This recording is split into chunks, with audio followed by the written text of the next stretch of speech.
আসসালামু আলাইকুম। প্রধানমন্ত্রী তারেক রহমান ভারত যাচ্ছেন, মোটামুটি নিশ্চিত ভারত সফর করছেন। আমি পরশুদিন, ঈদের আগের দিন আপনাদেরকে এক আলোচনায় আমি বলেছিলাম যে আমি মোটামুটি ধারণা করতে পারছি যে বাংলাদেশের প্রধানমন্ত্রী, নতুন প্রধানমন্ত্রী, জীবনে প্রথমবার তিনি গুরু দায়িত্ব নিয়েছেন। তারেক রহমান, বিএনপি চেয়ারম্যান, তিনি তার বিদেশ ট্যুর কাছাকাছি দেশ ভারত দিয়ে তৈরি শুরু করবেন, বাংলাদেশের অন্যতম বৃহৎ প্রতিবেশী ভারতের মাধ্যমে শুরু করবেন কিনা, যেটা এর আগে ডক্টর ইউনূস আপ্রাণ চেয়েছেন। একরকম তোষামোদী করেছেন মোদির সাথে মিটিং এর, ভারতের দাওয়াত পাওয়ার। ইউনূস যতই ভারত বিরোধিতা করেছে, দেখিয়েছে, ভারতের সাথে অবনতি করেছে, সম্পর্ক নষ্ট করেছে, স্বার্থ আদায় করেছে নিজের, অন্য দেশ থেকে ভারতের সাথে বিরোধিতা করে, কিন্তু ভারতের অ্যাপয়েন্টমেন্ট পায়নি। ইভেন দো বাংলাদেশের হাই কমিশনার দিল্লিতে, তিনিও একটা বছর অপেক্ষা করতে হয়েছে ভারতের দায়িত্বশীল নেতাদের সাথে বৈঠকের জন্য। কিন্তু আমাদের নতুন প্রধানমন্ত্রী তারেক রহমানের সেই তেলমারা, লিয়াজু করা, পায়ে হাতে ধরা, এইসব কিছু তো করাই লাগে না। উপরন্তু ভারত সরকার, ভারতের প্রধানমন্ত্রী নরেন্দ্র মোদী খুবই চেয়েছেন তারেক রহমান ভারত যান, এবং তার জন্য তিনি তাকে খুবই আন্তরিকভাবে, এবং শুধু তাই নয়, বেগম খালেদা জিয়ার মৃত্যুতে তিনি প্রতিনিধি পাঠিয়েছেন, তারেক রহমানের সরকারের শপথ অনুষ্ঠানে তিনি প্রতিনিধি পাঠিয়েছেন। এই দিয়ে তিনি সিগন্যাল দিয়েছেন ভারতের দরজা তারেক রহমানের জন্য ওপেন, এবং তারেক রহমানও সেইটার সঠিক মূল্যায়ন যেটা করার, সেই মূল্যায়নের দিকে আগাচ্ছেন। মোদী সরকারের সেই পজিটিভ আচরণ, বিএনপি সরকারকে মূল্যায়ন করা, বেগম খালেদা জিয়ার মৃত্যুর শোকে পাশে দাঁড়ানো, বিএনপি সরকারকে গ্রহণ করে নেওয়া, এগুলোর একটি প্রত্যুত্তর তারেক রহমান নরেন্দ্র মোদীকে একটি চিঠিতে দিয়েছেন। এবং সেই চিঠিতে কিছুটা আবেগের স্থান আছে, আমাদের দুই দেশের যে অকৃত্রিম বন্ধুত্ব, সেটার একটা প্রতিচ্ছবি আছে। আমি সেটা একটু আপনাদেরকে আগে জানিয়ে নিই, তারপরে আমি বলবো তারেক রহমানের যাওয়াটা নিয়ে কোন প্রক্রিয়ার মধ্যে আছে। এটি একটি সরকারি চিঠি, যেখানে মানে যে যদি অনুবাদ করা হয় চিঠিটি, আমরা যে চিঠিটি আপনাদেরকে দেখাচ্ছি, সেই চিঠিটা অনুবাদ করলে, যেটা দেওয়া হয়েছিল গত 26 ফেব্রুয়ারি, মানে বিএনপি সরকার ক্ষমতা গঠনের এক সপ্তাহ পর, সরকার গঠনের এক সপ্তাহ পরেই নরেন্দ্র মোদীকে ধন্যবাদ জানিয়েছেন যে এটা এতদিন সামনে আসেনি। সেই চিঠিটি অনুবাদে দাঁড়ায় যে বাংলাদেশের প্রধানমন্ত্রী হিসেবে দায়িত্ব গ্রহণ উপলক্ষে আপনার উষ্ণ ও আন্তরিক শুভেচ্ছা বার্তার জন্য আমি আমার আন্তরিক কৃতজ্ঞতা জানাই। তারেক রহমান নরেন্দ্র মোদীকে লিখছেন, আমাদের নতুন সরকারের শপথ গ্রহণ অনুষ্ঠানে আপনার প্রতিনিধি হিসেবে লোকসভার মাননীয় স্পিকারকে পাঠানোর জন্য আপনার সদয় উদ্যোগের কথাও আমি কৃতজ্ঞতার সঙ্গে স্মরণ করছি। আমাদের দুই দেশের মধ্যে ঐতিহাসিক ও দীর্ঘদিনের সম্পর্কে আপনার সদয় প্রতিফলনকে আমি গভীরভাবে মূল্যায়ন করি। ইতিহাস, সংস্কৃতি ও ভৌগোলিক বাস্তবতায় গড়ে ওঠা ভারতের সঙ্গে বাংলাদেশের সম্পর্ককে আমরা অত্যন্ত গুরুত্ব দিই।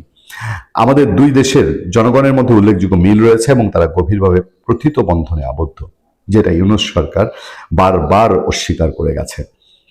আমাদের সরকার একটি শক্তিশালী জনসমর্থন নিয়ে দায়িত্ব গ্রহণ করায় আমরা মর্যাদা, সমতা, পারস্পরিক আস্থা ও শ্রদ্ধার ভিত্তিতে ভারতের সঙ্গে সম্পর্ক সম্পৃক্ততায় আরো এগিয়ে নিতে চাই। আমি বিশ্বাস করি ঢাকা ও দিল্লি যদি সাধারণ মানুষের কল্যাণে ফলপ্রসূ উপায়ে বিভিন্ন বিষয়ের সমাধান করতে পারে, তবে আমাদের দুই দেশের অভিন্ন স্বার্থে অনেক কিছু অর্জন করতে পারবে।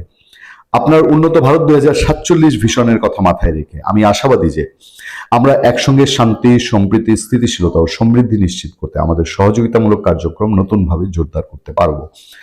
মাননীয়, আমাকে ভারত সফরের জন্য আপনার আন্তরিক আমন্ত্রণের জন্য আমি ধন্যবাদ জানাই। তারেক রহমান বলছেন যে ভারত সফরের জন্য নরেন্দ্র মোদীকে তিনি আন্তরিক ধন্যবাদ জানাচ্ছেন। পারস্পরিক সুবিধাজনক সময়ে সফর করার এবং তাৎপর্যজনক আলোচনায় অংশ নেওয়ার জন্য আমি আগ্রহের সঙ্গে অপেক্ষা করছি। আমার পরিবারের প্রতিও আমন্ত্রণ জানানোর জন্য আপনার সৌজন্যে আমি আন্তরিকভাবে কৃতজ্ঞতা জানাই। এই সুযোগ মাননীয়, আপনার সুস্বাস্থ্য ও অব্যাহত সাফল্য কামনা করছি এই সুযোগে, পাশাপাশি ভারতের জনগণের অগ্রগতি ও কল্যাণ কামনা করছি। এটি তো হওয়ার কথা। এবার আসুন তারেক রহমানের সফর কোন পর্যায়ে রয়েছে। ইতিমধ্যে আপনারা জানেন যে বাংলাদেশের হাই কমিশনার রিয়াদ আব্দুল্লাহ, তিনি ভারতের পররাষ্ট্রমন্ত্রী জয়শঙ্করের সঙ্গে দেখা করেছেন, এবং সেখানেও ইতিমধ্যে প্রধানমন্ত্রী তারেক রহমানের ভারত সফরের ইস্যুটি আলোচনা হয়েছে বলে আমরা সংবাদ মাধ্যম থেকে এবং সোশ্যাল মিডিয়া থেকে আমরা জানতে পেরেছি। তার বাইরে আরেকটি গুরুত্বপূর্ণ সফর আসতে যাচ্ছে। 8 মার্চ বাংলাদেশের পররাষ্ট্রমন্ত্রী, প্রভাবশালী পররাষ্ট্রমন্ত্রী, গত প্রায় 2 বছরের খলিলুর রহমান, তিনি মরিশাসে একটা প্রোগ্রামে যাবেন। সেই প্রোগ্রামে যাওয়ার পথে বাংলাদেশের পররাষ্ট্রমন্ত্রী খলিলুর রহমানের দিল্লি হয়ে যাওয়ার কথা রয়েছে, এবং পররাষ্ট্রমন্ত্রী দিল্লি সফর প্রায় চূড়ান্ত। এবং সেই সফরে ভারতের পররাষ্ট্রমন্ত্রী জয়শঙ্কর, ভারতের নিরাপত্তা উপদেষ্টা অজিত দোভাল সহ ভারতের উচ্চ পদস্থ কর্মকর্তাদের সঙ্গে বাংলাদেশের দিল্লি থেকে আসছে নাটকীয় খবর, গুরুত্বপূর্ণ তথ্য দিলেন আতিক রহমান পূর্ণিয়া। জনাব তারেক রহমানের বাংলাদেশের প্রধানমন্ত্রী ভারত সফরটি চূড়ান্ত হতে পারে বলেই বিভিন্ন সূত্র থেকে আমাদের জানানো হচ্ছে, এবং সেটা যদি চূড়ান্ত হয়, হয়তোবা খলিলুর রহমানের বিদেশ সফর থাকতে থাকতেই আমরা ঘোষণা পেতে পারি, অথবা সেই রুটিন চূড়ান্ত হতে পারে। এবং এই যে এখন খলিলুর রহমানের ট্যুর, বাংলাদেশ হাই কমিশনারের জয়শঙ্করের সঙ্গে দেখা, এগুলো সবগুলোই প্রধানমন্ত্রী তারেক রহমানের নরেন্দ্র মোদীর সঙ্গে দেখা হওয়া, এবং নরেন্দ্র মোদীর সঙ্গে দেখা হওয়ার প্রেক্ষিতে দুই দেশের যে এখন পর্যন্ত অসমাধানকৃত যে সমস্যা, পাশাপাশি শেখ হাসিনার বিদায়ের পর গত 2 বছর ইউনূস সরকার যেই সম্পর্কগুলো নষ্ট করেছে, যে চুক্তিগুলো নষ্ট করেছে, যে সুযোগ সুবিধাগুলো দুই দেশের নষ্ট করেছে, সেগুলো আবার পুনর্জীবিত করা, যেমন দুই দেশের মধ্যে রেল যোগাযোগ, বাস যোগাযোগ, বেশ কিছু বাণিজ্য চুক্তি, ট্রানজিট চুক্তি, ভারতের বিভিন্ন বন্দর আমরা ব্যবহার করছিলাম, সেই সম্ভাবনাগুলোকে আবার নতুন করে তৈরি হতে পারে বলেই আমরা সংশ্লিষ্ট সূত্রে জানতে পারছি।